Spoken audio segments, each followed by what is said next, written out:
казахи унаследовали Орду по крови своей. То есть они действительно потомки ханов Золотой Орды.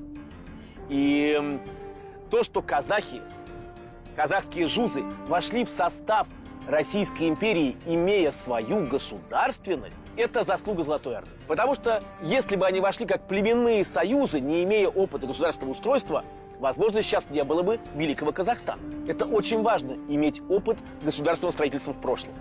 Очень важно иметь линию преемственности от ханов Золотой Орды к современным казахам. Впрочем, кроме казахского ханства, наследниками Золотой Орды можно считать и другие государства, появившиеся после распада Улуса Жоше, но которых сегодня уже нет на карте в качестве независимых современных государств. В первую очередь это Ногайская Орда, Сибирское, Казанское, Астраханское и Крымское ханство. Что касается этногенеза современных народов, то в период существования Золотой Орды начался процесс формирования как наций казахов, узбеков, каракалпаков, ногайцев, современных татар и башкир.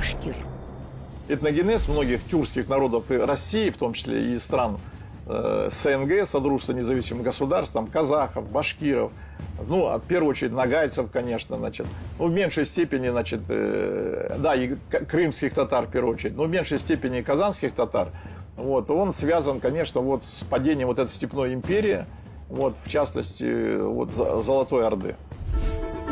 Формирование современного русского народа и государства на протяжении почти 300 лет, находившегося в вассальной зависимости и платившего дань ордынским ханам, также стало возможным благодаря той стабильности и прогрессу, который дала разобщенным русским княжествам протекция Золотой Орды. Ведь именно в этот период произошло усиление Московского княжества, впоследствии консолидировавшего вокруг себя другие русские земли.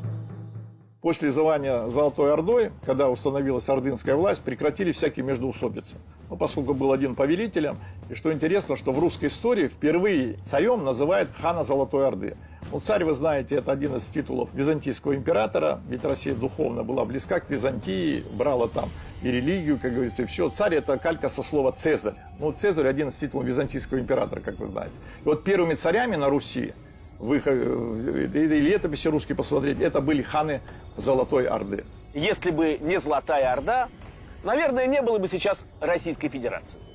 Были бы небольшие восточноевропейские государства в пределах княжеств, которые существовали и воевали друг с другом до прихода монголов. Так что Великая Россия, империя, союз, федерация выросли из Золотой Орды. Золотая Орда, господство Золотой Орды создало для России, ну, в первую очередь, для Москвы, создала условия для развития серьезные. Когда там кто-то представляет, что там набеги следовали один за другим, на самом деле, если мы смотрим русские летописи периода, допустим, правления Узбек-хана, да, Джанибек-хана, там идет тишина великая. Около 40 лет, находясь там под властью Золотой Орды, да, Русь не знала ни набегов, ни войн. Стояла тишина великая.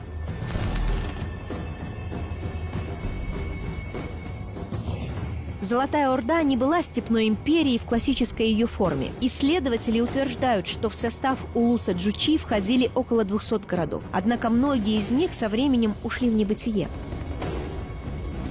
В том числе и этот уникальный памятник периода Золотой Орды на территории современного Казахстана. Хотя в свое время Сарайшик был одним из уникальных городов, который современники сравнивали со сказочным Багдадом.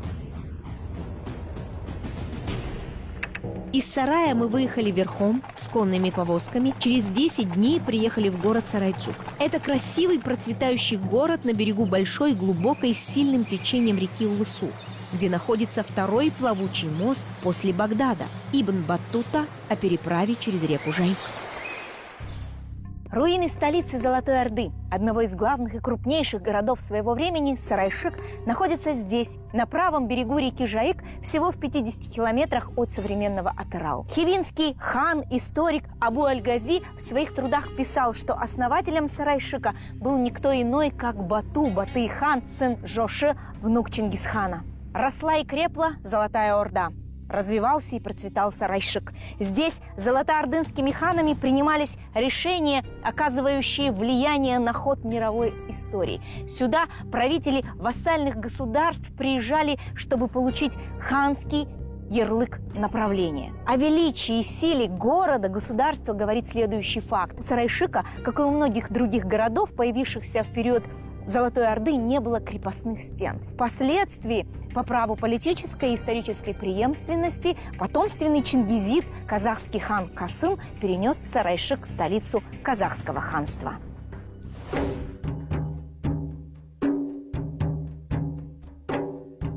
Батухан был выдающимся полководцем и политиком, внес значительный вклад в расширение и укрепление государства, доставшегося ему от отца. Истории известен его победоносный западный поход в Булгарское царство, на Русь и Восточную Европу. Он был одним из самых влиятельных потомков Чингисхана во всей Монгольской империи. Бату изначально был пешкой в руках центральной власти, но эта пешка потом в последующем стала дамкой. То есть она сделала такую большую карьеру от андердога, человека, который ничего не имеет, до соправителя Монгольской империи. Это, безусловно, политик номер один в 13 веке. После смерти Чингисхана, наверное, это был самый сильный политик на территории как Золотой Орды, так и Монгольской империи. Баты, вот если его представить в русской истории советского периода, такой злобный, толстый, узкоглазый, в мохнатой шапке с кривым таким мечом, жадный человек. Бату Саянхан таким, конечно же, нет. Он унаследовал многие черты своего отца Джучи. Он был даже романтиком в чем-то. Он был романтиком, он был справедливым человеком. Он был не чужд поэзии и музыки. И при этом от своего деда Чингисхана он унаследовал мозг организатора, великого менеджера 13 века. Каким был Чингисхан?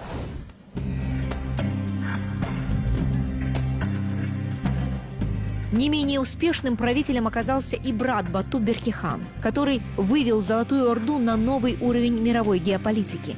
Был мусульманином, установил дружественные отношения с сельджукскими султанами и империей египетских мамлюков, в союзе с которой успешно противостоял государству хулагуидов.